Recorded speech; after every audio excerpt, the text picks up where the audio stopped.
زندہ ہے جمعیت، زندہ ہے جمعیت، مفتی کی جمعیت، مدنی کی جمعیت، لاہوری کی جمعیت، فضل الرحمان کی جمعیت، سومرو کی جمعیت، زندہ ہے جمعیت۔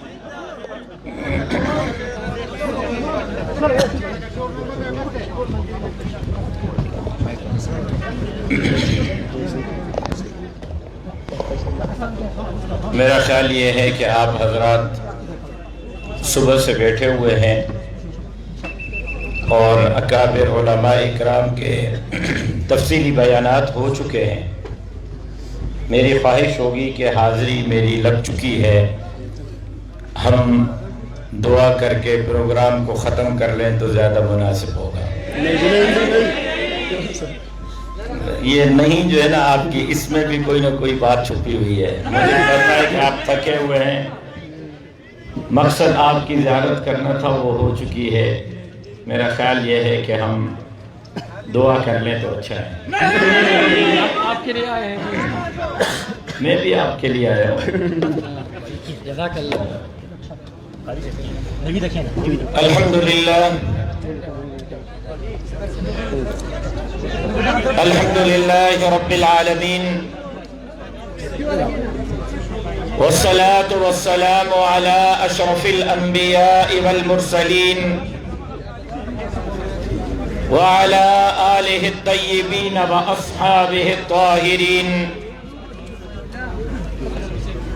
قال اللہ تبارک وتعالی فی القرآن المجید والفرقان الحمید، اعوذ باللہ من الشیطان الرجیم، بسم اللہ الرحمن الرحیم،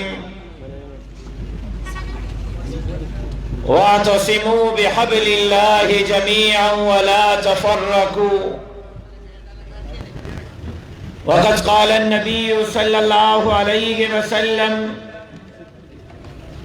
العلماء ورثة الأنبياء، صدق الله العلي العظيم وصدق رسوله النبي الأمي الصادق الأمين،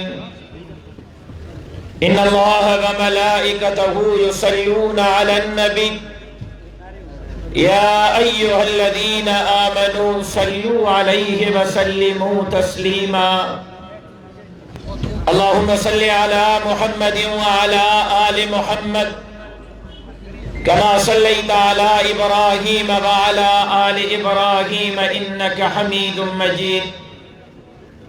اللهم بارك على محمد وعلى آل محمد كما باركت على إبراهيم وعلى آل إبراهيم إنك حميد مجيد۔ قابل احترام حضرات، اکابر علماء اکرام، زعماء ملت اور لوور دیر کے غیرت مند، جرأت مند، دلیر اور مجاہد ساتھیوں، آج کے اس پروگرام کے انعقاد پر جمعیت طلبہ اسلام اور جمعیت علماء اسلام کے عہدیداران کو دل کے گہرائیوں سے مبارکباد پیش کرتا ہوں۔ بارگاہ خداوندی میں دعا کرتا ہوں کہ اللہ تبارک و تعالی ان حضرات کی ان خدمات کو اپنی بارگاہ میں شرف قبولیت سے سرفراز فرمائے۔ کل سے آپ کے اور میری دلوں کی دھڑکن قائد ملت اسلامیہ، امام الانقلاب حضرت مولانا فضل الرحمان صاحب دامت برکاتہم العالیہ کے ساتھ تھا۔ صبح ان کی اجازت سے یہاں عازم سفر ہوا۔ جب نکلنے لگا تو حضرت نے مجھے خصوصی طور پر فرمایا کہ لوور دیر کے علماء کو نہ صرف مبارکباد دینی ہے، نہ صرف میرے سلام پہنچانے ہیں، بلکہ ان کو پیغام بھی دینا ہے کہ آج سے آپ کو حضرت نانوتوی اور حضرت شیخ الہند کے مشن کو آگے لے جانے کی عملی طور پر ذمہ داری آپ کے سر پر ہے، اور آج سے آپ نے اس مشن کو سنبھالنا ہے انشاءاللہ۔ میرے محترم دوستو، میرے بھائی حافظ حمداللہ صاحب نے بہت تفصیلی انداز میں آپ کے سامنے اپنے معروضات کو رکھا۔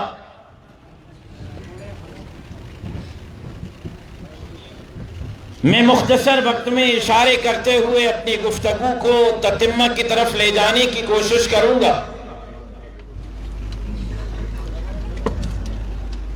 ایک طرف تو آج خوشی ہو رہی ہے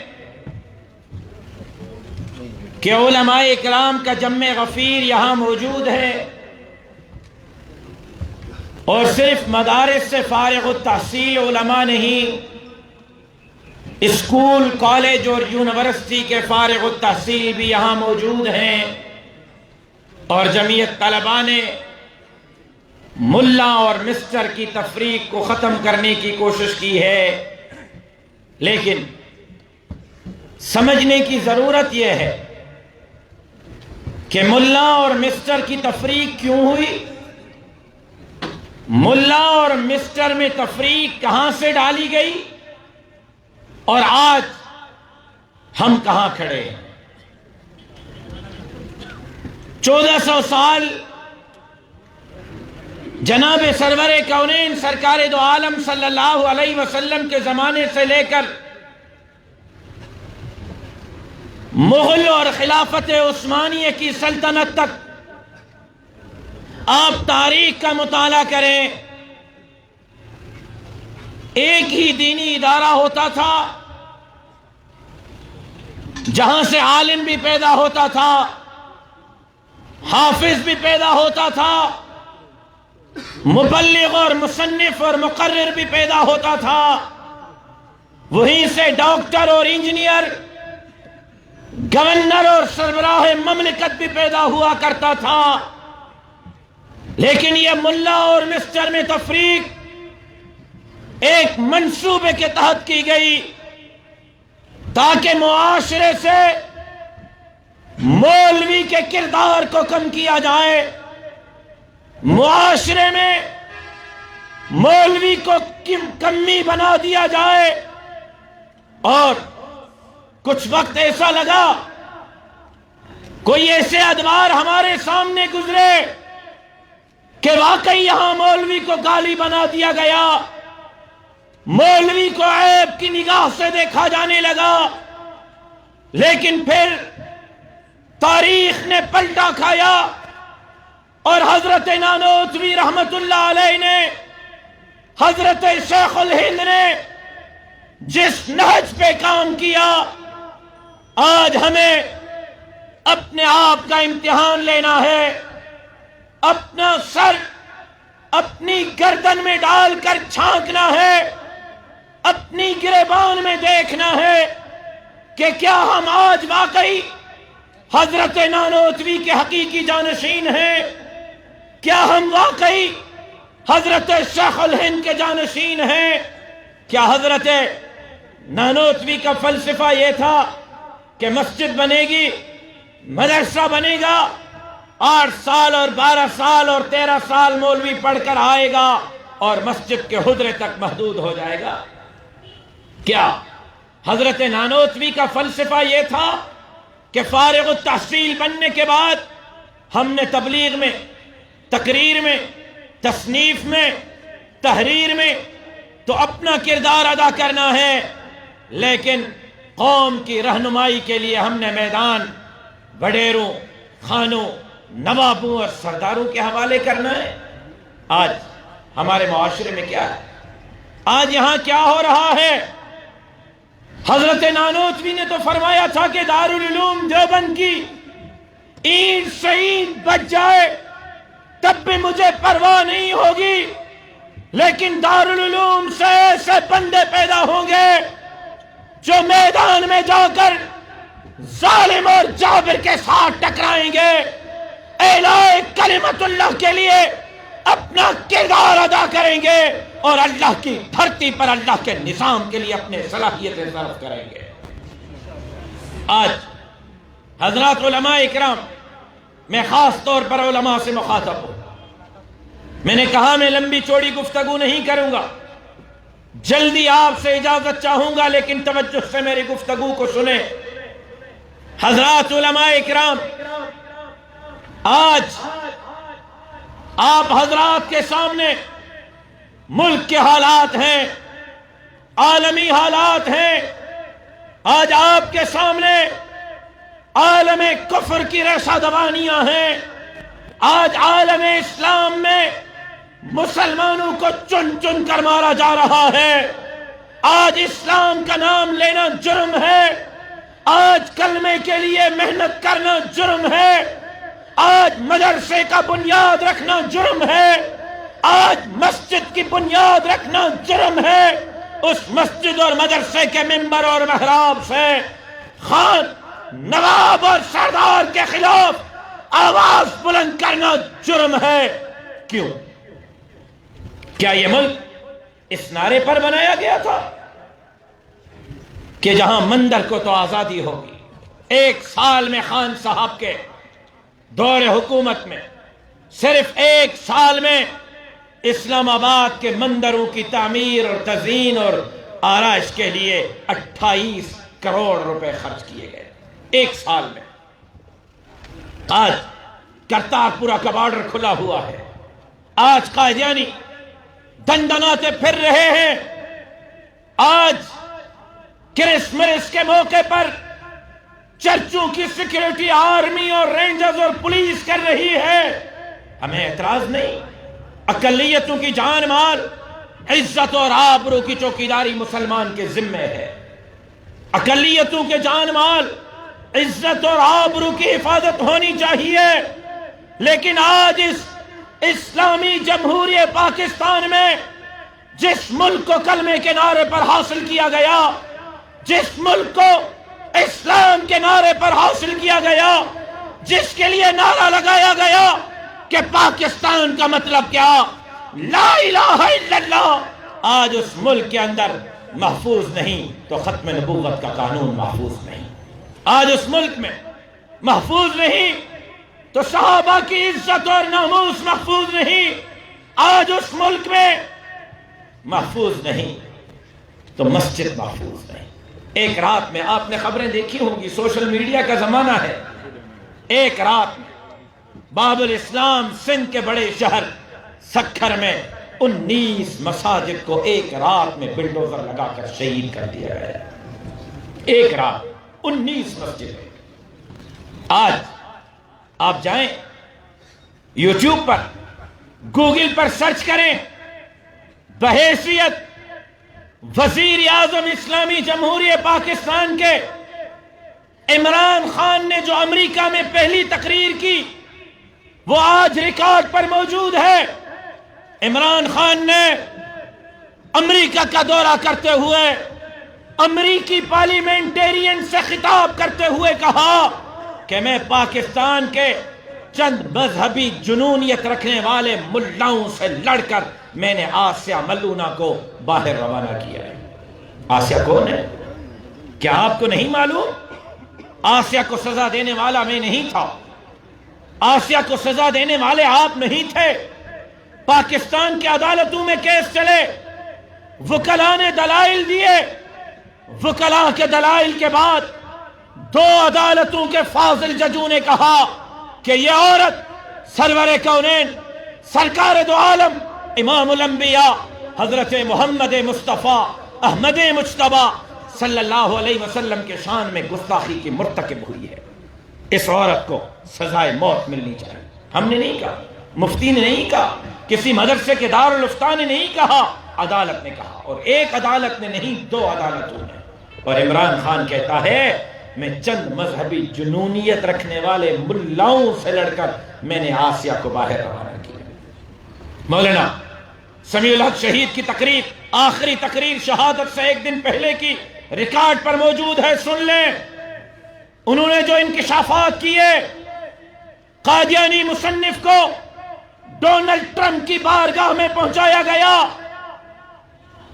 اور اس کے ساتھ ساتھ آپ نے دیکھا راجہ ظفر الحق کمیشن رپورٹ جو آج ایوان کے ریکارڈ کا حصہ ہے، راجہ ظفر الحق کمیشن رپورٹ میں باقاعدہ لکھا گیا ہے کہ اسمبلی سے ختم نبوت کے قانون پر ڈاکہ ڈالنے کی رٹ دائر کرنے والی پی ٹی آئی تھی۔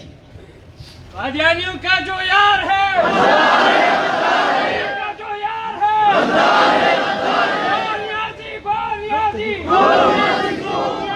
ایک دقیقی دنیا جی،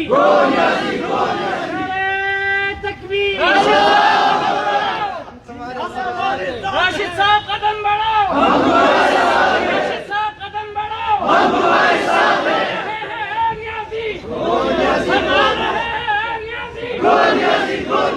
اور کتنا قدم بڑھاؤں، سانپوں کے بلوں میں تو ہاتھ ڈال دیے ہیں، اور کتنا قدم بڑھاؤں، میں نے تو اپنے شہید والد کے خون میں لت پت جنازہ اٹھانے کے بعد بھی گھر میں سونے کو ترجیح نہیں دی، والد کے مشن کو ترجیح دی ہے۔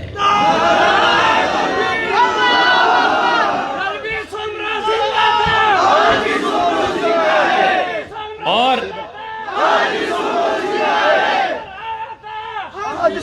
آج علماء کے اس عظیم مجلس میں یہ پیشن گوئی کر رہا ہوں، چاہے میں زندہ رہوں یا نہ رہوں، مجھے پتا ہے کہ میں نے سانپوں کے بلوں میں ہاتھ ڈالے ہیں، مجھے پتا ہے میں نے وقت کے فرعونوں کے ساتھ محاذ آرائی کی ہے، مجھے نہیں پتا شہادت کا موت ملا تو اس سے بڑی سعادت میرے لیے کوئی نہیں ہوگی، چوم کر شہادت کی موت کو حاصل کریں گے، لیکن علماء اکرام پیشن گوئی کر رہا ہوں آج، میرے الفاظ لکھ لو، اتنا قدم سندھ میں بڑھا لیا ہے کہ ایک مرتبہ پھر سندھ باب الاسلام بنے گی، اور مستقبل قریب میں سندھ کے وزیر اعلیٰ ہاؤس پر سنے، اور مستقبل قریب میں اور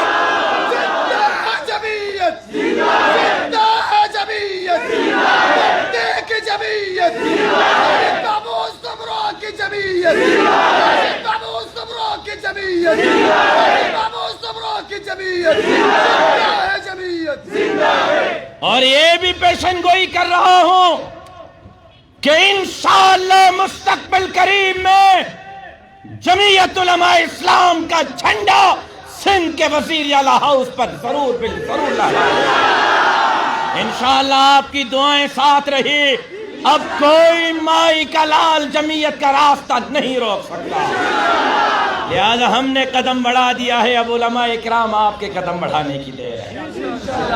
اور ایک بات کہوں، ناراض مت ہوئیے گا، دل کا ایک درد ہے آپ کے سامنے رکھو، 6-7 سال کا تجربہ،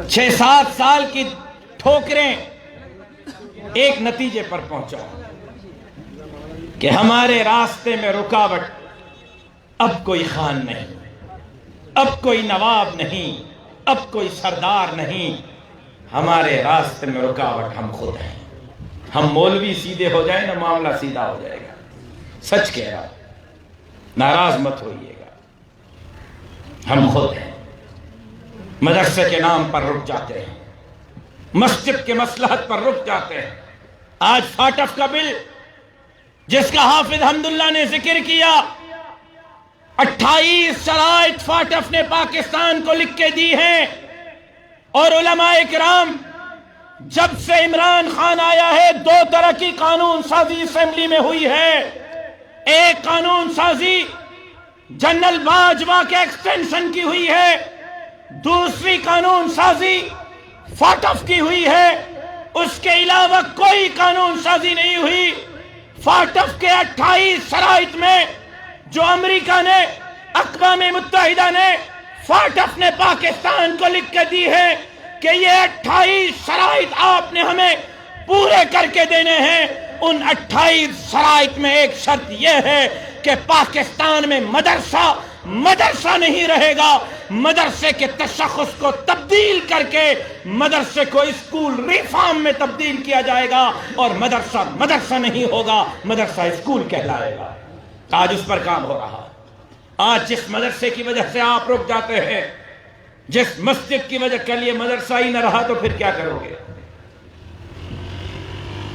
کل یہ، اور یہ باتیں میری آپ کو بڑی عجیب سی لگ رہی ہوں گی، لیکن آپ ترکی پر ذرا نظر کریں، آپ بنگلہ دیش پر ذرا نظر کریں، وہ ترکی، یہ ذرا عجیب بات ہے علماء اکرام، آپ کے نالج میں اضافہ کر رہا ہوں کہ جب خلافت عثمانیہ کا وہاں وقت پورا ہو رہا تھا، یہ وہی وقت تھا کہ بر صغیر ہند و پاک میں ایسٹ انڈیا کمپنی اپنے پنجے گاڑ رہی تھی۔ اس وقت یہاں صاحب اقتدار کون تھا؟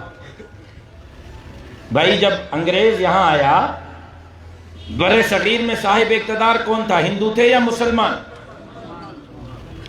ملا جلا جواب ہے، کسی نے کہا ہندو، کسی نے کہا مسلمان۔ مسلمان، اور کن کی حکومت تھی؟ مغلوں کی۔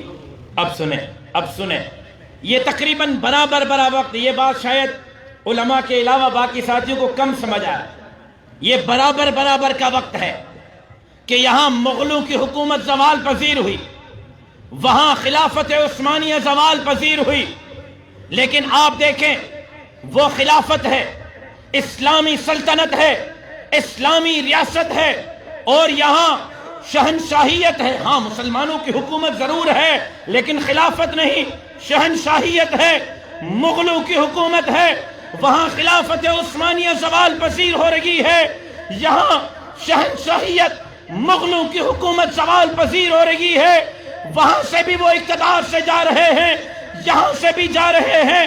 نتیجے میں کیا ہوا؟ وہاں اتاترک نے کہا کہ مسجد کو تالا لگاؤ۔ مسجد کو تالا لگا یا نہیں لگا؟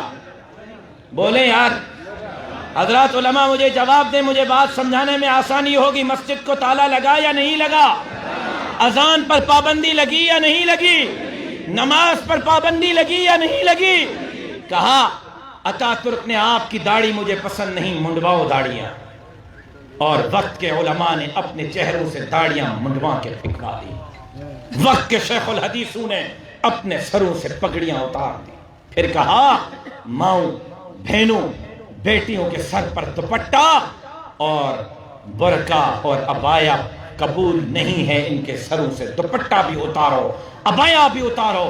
آپ پڑھیں تاریخ کو، وقت کے مجددوں نے، ابدالوں نے اپنی ماؤں، بہنوں، بیٹیوں کے سروں سے دوپٹے اتار کر پھینک دیے۔ پھر کہا مسجد بند، تکبیر بند، اذان بند، نماز بند، داڑھی ختم، پگڑی ختم، عبایا ختم۔ پھر کہا قرآن بھی قبول نہیں، مسجدوں سے، مدرسوں سے، گھروں سے، دکانوں سے ٹرکیں بھروا کر قرآنوں کی دریاؤں میں پھینکوائی گئی۔ کیوں؟ کبھی سوچا؟ خلافت عثمانیہ کا وقت ہے اور اس کے مقابلے میں اتنا بڑا معاملہ وہاں کیوں ہوا؟ کبھی سوچا ہے؟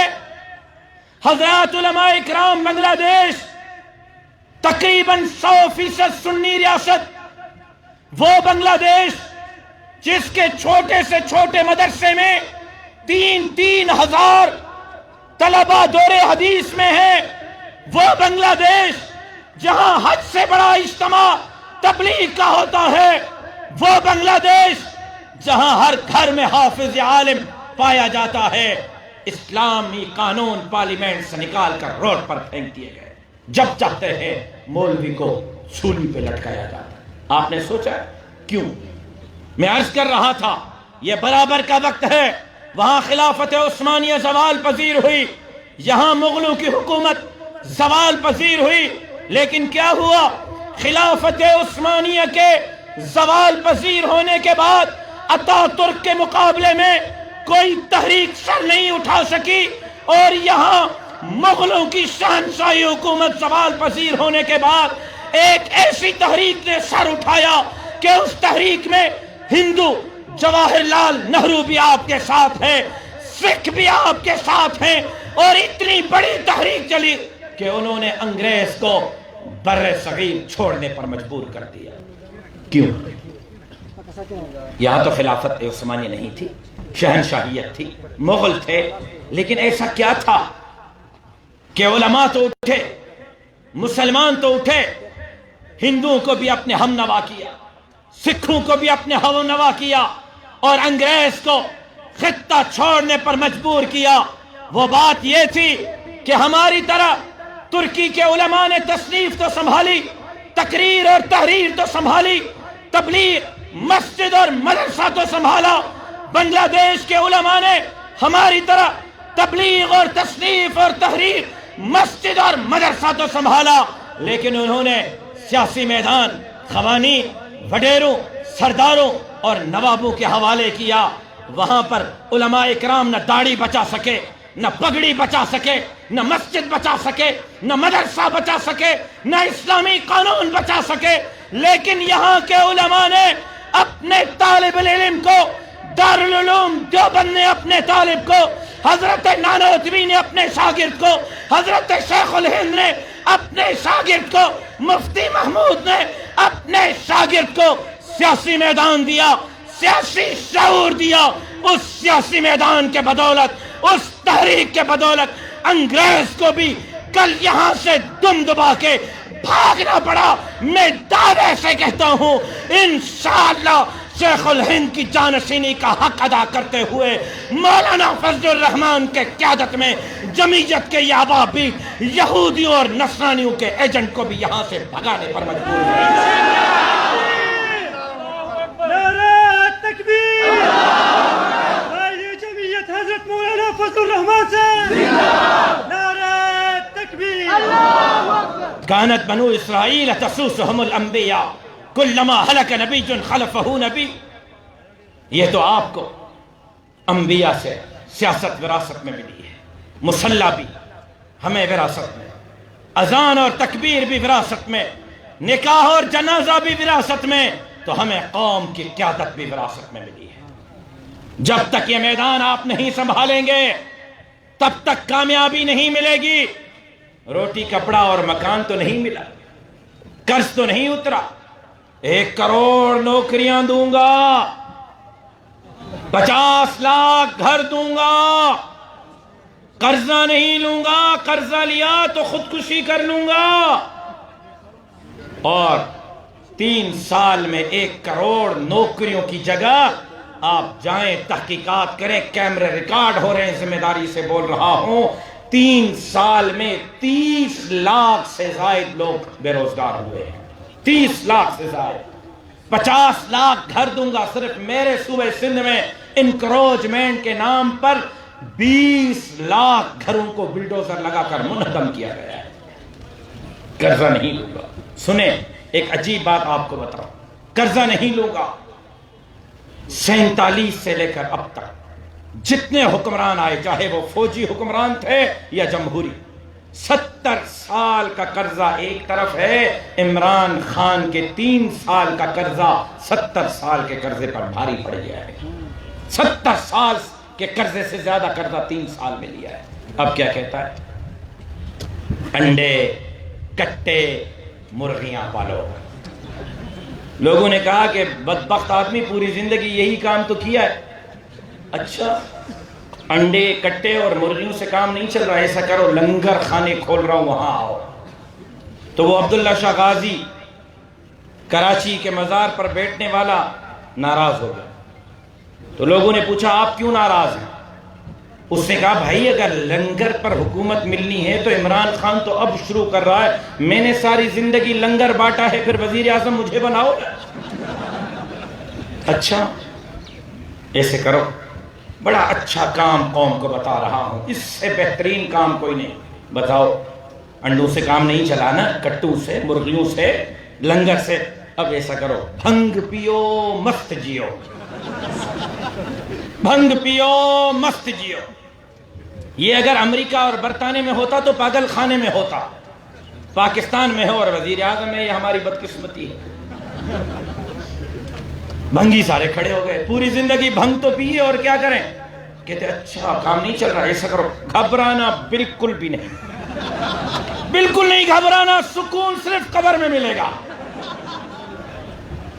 ایک طرف ملک کی معیشت کا تباہ، ایک طرف آپ کی ناکام خارجہ پالیسی یہ ہے کہ پی آئی اے کا جہاز پارلیمنٹیرین کو لے کر کابل کے اوپر 1 گھنٹے تک اڑتا رہا ہے اور پاکستان کے پارلیمنٹیرینز کو کابل کے ایئرپورٹ پر اترنے کی اجازت نہیں مل رہی.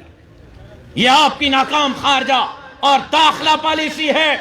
سی پیک جس میں 52 ارب ڈالر شروع میں ملے تھے، اور دوسرا سی پیک کا آپ سے معاہدہ کیا تھا؟ میں گفتگو ختم کر رہا ہوں، آخری الفاظ ہے. دوسرا معاہدہ کیا تھا سی پیک کا؟ کہ 400 بلین ڈالر دیں گے، 5 انڈسٹریل زون، 5 انڈسٹریل زون لگائیں گے. سنیں، یہ چائنا نے آپ سے معاہدہ کیا تھا، یہ آپ کے ذہن میں ہو علماء اکرام. میں عجیب بات آپ سے کرنے لگا ہوں. چائنا نے کہا تھا کہ روڈ راستوں کے بعد 400 بلین ڈالر دیں گے، اس سے 5 انڈسٹریل زون لگائیں گے. ہر انڈسٹریل زون میں سوئی سے لے کر ایٹم بم تک کی فیکٹریاں ہوں گی. ہر انڈسٹریل زون میں 25 لاکھ لوگ برسر روزگار آئیں گے. آپ کو پتا ہے سی پیک تو بند کیا، لیکن ناراضگی کی وجہ سے چائنا نے پچھلے مہینے ایران جا کر یہ 400 بلین ڈالر کا معاہدہ ایران سے کر دیا ہے. اب یہ سارا پیسہ ایران میں لگے گا، چابہار پہ لگے گا. ایک طرف ہندوستان آپ کے مد مقابل کھڑا ہے، ایک طرف ایران کھڑا ہوگا. آپ خطے میں کہاں ہوں؟ لہذا سنیں، یہ ملک کی معیشت تباہ کی، لوگوں سے روزگار چھینا، لوگوں سے جینے کا حق چھینا، ملک کو خطے میں تنہائی کا شکار کیا، تاریخ کا سب سے بڑا قرضہ لیا، اور ختم نبوت پر ڈاکا، ناموس صحابہ پر ڈاکا. فاٹف کے شرائط میں اسکول ریفارم میں مدرسے کو تبدیل کرنے کی منصوبہ بندی میں ذمہ داری سے کہہ رہا ہوں، اور ببانگے دوہل اعلان کہہ رہا ہوں، ڈنگے کی چوٹ پہ کہہ رہا ہوں. مجھے کوئی پرواہ نہیں. یہاں مجھے خود بلا کے، کراچی میں مجھے خود بلا کے کچھ لوگوں نے کہا کہ مولانا فضل الرحمان کو کہو ہمارے راستے سے ہٹ جائے. خلائی مخلوق والوں نے کہا، نکے کے ابو نے کہا، مجھے خود بلا کے کہا. میں کیا وفاق کی بات کروں؟ مجھے کہا مولانا کو کہو راستے سے ہٹ جاؤ. میں نے کہا وہ رکاوٹ کہاں ہے؟ بیٹھے نا جی، آپ حضرات بیٹھے، ابرار بیٹھ جاؤ، پیچھے والے بےتاب ہو رہے ہیں. تم نے خود بےتاب ہو کر دوسروں کو بھی بےتاب کیا ہے. کہنا ذر کا ہوا.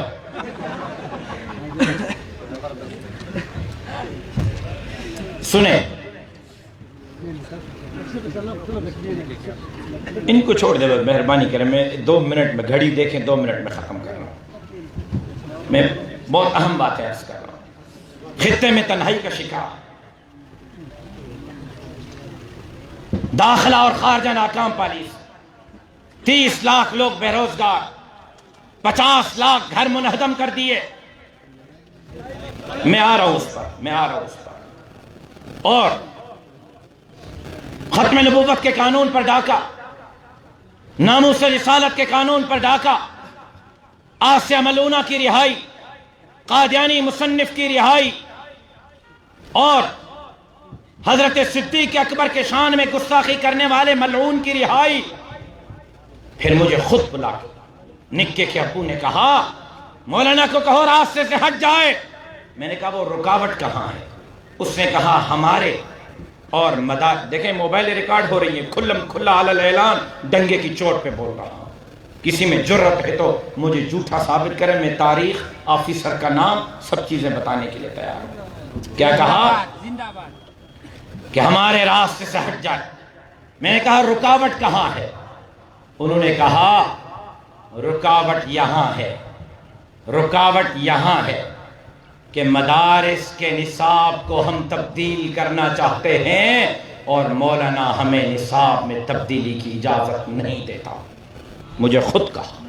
میں نے کہا سنو، جب تک جمعیت کا ایک کارکن زندہ ہے آپ کے اس خواب کو شرمندہ تعبیر ہونے نہیں دیں گے. یہ میں ان کو منہ پہ کہہ کے آیا ہوں. لیکن سنیں آج کیا ہو رہا ہے. ملک تباہی کے کنارے پر، ناکام خارجہ اور داخلہ پالیسی. آج کرتارپور کا بارڈر کھولا گیا، قادیانی دندناتے پھر رہے ہیں. کشمیر ہمارے ہاتھ سے نکل گیا، مسجد داؤ پر، مدرسہ داؤ پر ہے۔ آج 4 سال کی معصوم بچیوں کی عزتوں کو تار تار کیا جا رہا ہے۔ آج لاہور میں 8 مارچ کو خواتین اپنے حقوق کے لیے نکلتی ہیں، اسٹیج پر خواتین اپنی شلواریں لٹکا کے کہتی ہیں کہ ہمیں ہم جن پرستی کی آزادی دی جائے۔ میں آپ سے پوچھنا چاہتا ہوں، کیا عمران خان واقعی مدینے کی ریاست کا والی ہے اور مدینے کی ریاست بنانا چاہ رہا ہے؟ عمران خان کے بارے میں جو میرے قائد نے 15 سال پہلے پیشن گوئی کی تھی، یہ اسلام کا نمائندہ نہیں، یہ یہودیوں کا نمائندہ ہے۔ آج وقت نے ثابت کر دیا ہے، یہ پاکستان کا بھی دشمن ہے، یہ اسلام کا بھی دشمن ہے، یہ ختم نبوت کا بھی دشمن ہے، یہ مسجد، مدرسے، داڑھی اور پگڑی کا بھی دشمن ہے۔ اور سن لو عمران خان، جب تک ہماری جان میں جان ہے، انشاءاللہ تمہارے خلاف روڈوں اور راستوں پر یہ نوجوان لڑتے رہیں گے۔ نعرہ تکبیر! زندہ ہے جمعیت، مفتی کی جمعیت، مدنی کی جمعیت، لاہوری کی جمعیت، بخاری کی جمعیت، مولانا عبدالرحمان کی جمعیت، خبروں کی جمعیت۔ آج ہمارا ایمان ہم سے چھیننے کی سازشیں ہو رہی ہیں۔ علماء اکرام، میں آپ کو اللہ کا واسطہ دیتا ہوں، علماء اکرام، میں آپ کو اپنے شہید والد کی یہ پگڑی آپ کے سامنے رکھتا ہوں، التجا کرتا ہوں، آپ سے التجا کرتا ہوں، منت کرتا ہوں، میری نظر ہے وہاں، جماعت کی نظر ہے وہاں۔ ایسا نہ ہو ہم خواب غفلت میں رہیں اور ترکی اور بنگلہ دیش کی طرف پانی سر سے گزر جائے، نہ داڑھی میسر ہو، نہ پگڑی میسر ہو، نہ کلمہ میسر ہو، نہ ماں بہن بیٹی کے سر پر دوپٹہ میسر ہو۔ خدا کے لیے بیدار ہو جائیں، خدا کے لیے میدان میں اپنا کردار ادا کریں۔ اور جب آج ہم میدان میں لڑ رہے ہیں تو کہتے ہیں مولانا فضل الرحمان تو زرداری کی جنگ لڑ رہا ہے، مولانا تو نواز شریف کی جنگ لڑ رہا ہے۔ ہمارے اچھے بھلے ساتھی یہاں آپ کے آس پاس کے لوگ کہتے ہیں کہ مولانا تو جماعت پر قابض بن کر بیٹھا ہے۔ تمہاری پوزیشن تو یہ تھی کہ تمہیں ہم نے پیپلز پارٹی کی شاگرد تنظیم سے اٹھا کے صوبے کا صدر بنا دیا۔ تمہاری تو پوزیشن یہ تھی کہ تم گھر میں اپنی یونین کونسل کی چیئرمین شپ نہیں جیت رہے تھے، ہم نے تمہیں سینیٹر بنایا۔ تمہاری پوزیشن یہ ہے کہ تم اپنے حلقے سے ایم پی اور ایم این اے نہیں بن سکتے۔ تم کہتے ہو کہ مولانا جماعت کو خراب کر رہا ہے، تم شیخ الہند کی جماعت کے زیادہ مامے اور دادے بن رہے ہو، حضرت مفتی محمود کے جماعت کے وارث بن رہے ہو۔ آج دنیا کہہ رہی ہے کہ مفتی محمود نے جہاں جماعت چھوڑی تھی، مولانا فضل الرحمان نے جماعت کو اس سے 1000 نہیں، 1,00,000 نہیں، 1 کروڑ گنا آگے بڑھایا ہے۔ الحمدللہ۔ ہم کل بھی اور سنیں ان بھگوڑوں کو بتانا چاہتا ہوں، بھگوڑو، کتنے دن تم اسرائیل کے پیسوں پہ چلو گے؟ کتنے دن تم اسرائیل کے پیسوں پہ چلو گے؟ ایک بات یاد رکھو، ہم پیپلز پارٹی اور نون لیگ اور پی ٹی آئی کے ورکر نہیں کہ ہر 2 دن کے بعد اپنا قبلہ اور کعبہ تبدیل کر دیں۔ ہم شیخ الہند کے وارث ہیں، گردن کٹوا دیں گے مولانا فضل الرحمان، ہم گردن کٹوا دیں گے، جمعیت سے پیچھے نہیں ہٹیں گے، ہم گردن کٹوا دیں گے۔ عمران خان اور اس کے حواریوں کے ہاتھوں پر بیعت نہیں کریں گے۔ ہے کوئی انشاءاللہ کہنے والا؟ ہے کوئی انشاءاللہ کہنے والا؟ اور سنو، تم کہتے ہو ہم زرداری کی جنگ لڑ رہے ہیں، تم کہتے ہو ہم نواز شریف کی جنگ لڑ رہے ہیں۔ ان عقل کے اندھوں سے کوئی پوچھے کہ اگر مولانا نے زرداری کی جنگ لڑنی ہوتی تو سانپوں کے بلوں میں مولانا ہاتھ کیوں ڈالتے؟ کارکنوں کو امتحان میں کیوں ڈالتے؟ مجھے ایک فون کر دیتے کہ لاڑکانہ میں بلاول کا مقابلہ نہیں کرنا، بیٹھ جاؤ، میں بیٹھ جاتا۔ نواب شاہ میں زرداری کا مقابلہ نہیں کرنا، میں بیٹھ جاتا۔ لیاری کراچی میں بلاول کا مقابلہ نہیں کرنا، میں بیٹھ جاتا۔ عطا الرحمان صاحب کو فون کرتے کہ اسفندیار ولی کا مقابلہ نہیں کرنا، یہاں جمعیت کے عہدیدار بیٹھ جاتے۔ مولوی صلاح الدین کو فون کرتے کہ محمود خان اچکزئی کا مقابلہ نہیں کرنا، وہ بیٹھ جاتا۔ بھائی محمود خان اچکزئی کا مقابلہ جمعیت نے کیا یا نہیں کیا؟ ANP کا مقابلہ جمعیت نے کیا یا نہیں کیا؟ نون لیگ کا مقابلہ جمعیت نے کیا یا نہیں کیا؟ پیپلز پارٹی کا مقابلہ جمعیت نے کیا یا نہیں کیا؟ تو اگر ان کی جنگ لڑنی ہوتی تو ان کا مقابلہ کیوں کیا؟ بیٹھ جاتے نا، راستہ چھوڑ دیتے ان کے لیے۔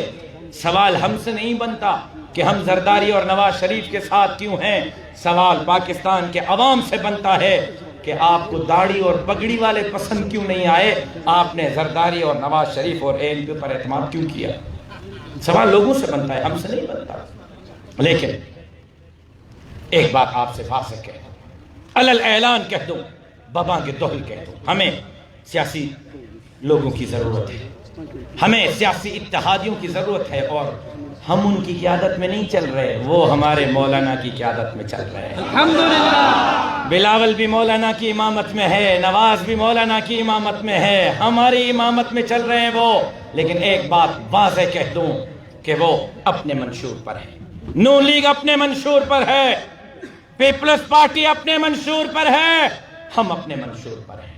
ہمارا منشور اقتدار نہیں، ہماری منزل اقتدار نہیں، ہماری منزل اللہ کی دھرتی پر اللہ کا نظام ہے، ہماری منزل پاکستان کے اندر لا الہ الا اللہ کا نظام ہے، اور رفتہ رفتہ ہم اپنی قوت اور طاقت کو آگے بڑھا رہے ہیں، اور وہ دن دور نہیں کہ انشاءاللہ پارلیمنٹ کے ذریعے، جمہوریت کے ذریعے، ووٹ کی پرچی کے ذریعے اس ملک کو جس نعرے پر حاصل کیا گیا تھا کہ پاکستان کا مطلب کیا، لا الہ الا اللہ، انشاءاللہ مولانا کی قیادت میں اس ملک کے اندر لا الہ الا اللہ۔ آپ تیار ہیں؟ ذرا آہستہ بولے، کہیں تھانے دار نہ سن لے۔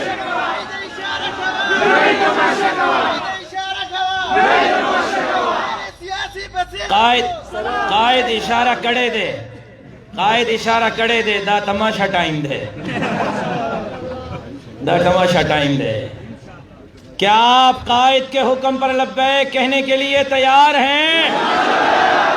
یہ مت سمجھو کہ ہم پیچھے ہٹے ہیں۔ آزادی مارچ PDM کے پلیٹ فارم پر کیا تھا یا اکیلے؟ بولو یار، 15 ملین مارچ PDM کے پلیٹ فارم پر کیے تھے یا اکیلے؟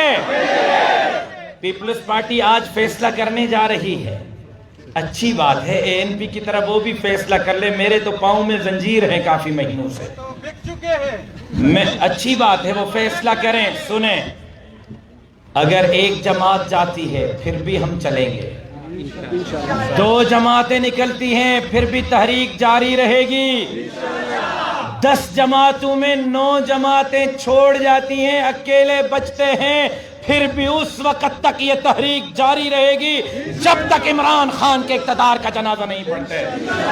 تو تیار ہیں؟ عید کے بعد ایک نیا محاذ شروع ہونے والا ہے، تیار ہیں؟ عید کے بعد اسلام آباد فائنل راؤنڈ کے لیے جانا ہے، تیار ہیں؟ عید کے بعد عمران خان کو گلے سے گھسیٹ کر باہر نکالنے کا ٹائم ہوا چاہتا ہے، تیار ہیں؟ کون کون تیار ہے؟ ذرا کھڑے ہو کر وعدہ کریں، جو تیار ہیں کھڑے ہو کر وعدہ کریں۔ ڈر تو نہیں جاؤ گے؟ دب تو نہیں جاؤ گے؟ پیچھے تو نہیں ہٹو گے؟ بیوی کی محبت میں گھر تو نہیں رک جاؤ گے؟ پکی بات ہے؟ خون کے آخری قطرے تک لڑو گے؟ اسلام کے لیے لڑو گے؟ پاکستان کے لیے لڑو گے؟ ختم نبوت کے لیے لڑو گے؟ ناموس صحابہ کے لیے لڑو گے؟ مسجد اور مدرسے کے لیے لڑو گے؟ داڑھی اور پگڑی کے لیے لڑو گے؟ اللہ کی دھرتی پر اللہ کے نظام کے لیے لڑو گے؟ نبی کی عزت و حرمت پہ مرنا عین ایمان ہے، نبی کی عزت و حرمت پہ مرنا عین ایمان ہے، سر مقتل بھی ان کا ذکر کرنا عین ایمان ہے۔ ڈراتا ہے مجھے کیا دار و رسن سے ارے ناداں، نبی کے عشق میں سولی پہ چڑھنا عین ایمان ہے۔ زندگی باقی، ملاقات باقی۔ آپ دوستوں کا بہت بہت شکریہ۔ وما علینا الا البلاغ۔